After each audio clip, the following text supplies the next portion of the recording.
بسم الله الرحمن الرحيم. عن أبي هريرة رضي الله تعالى عنه قال قال رسول الله صلى الله تعالى عليه وسلم: من تمسك بسنتي عند فساد أمتي فله أجر 100 شهيد. رواہ الطبرانی۔ نبی کریم صلی اللہ علیہ وسلم نے ارشاد فرمایا،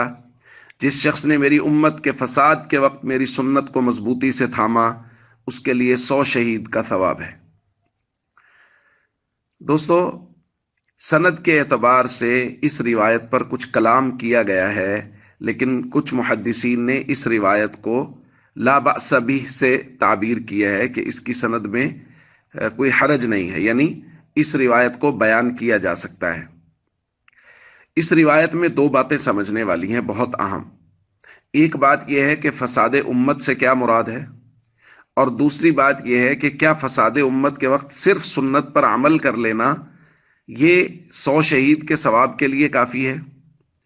تو اچھی طرح سمجھ لینا چاہیے کہ فساد امت، اس امت کا فساد وہ یہ نہیں ہے کہ اس امت کے پاس مال و دولت کی کمی ہے، شان و شوکت کی کمی ہے تو لہذا اس امت میں فساد ہے،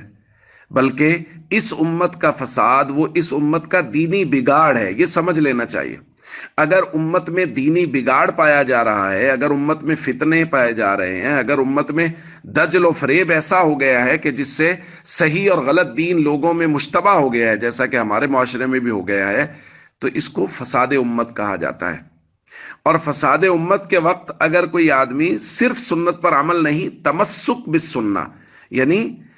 سنت کو مضبوطی سے تھامے رکھے، ایسا نہیں ہے کہ بس ایک مرتبہ عمل کر لیا، 2 مرتبہ عمل کر لیا، نہ، ساری زندگی کے لیے مضبوطی سے سنت کو تھامے رکھے،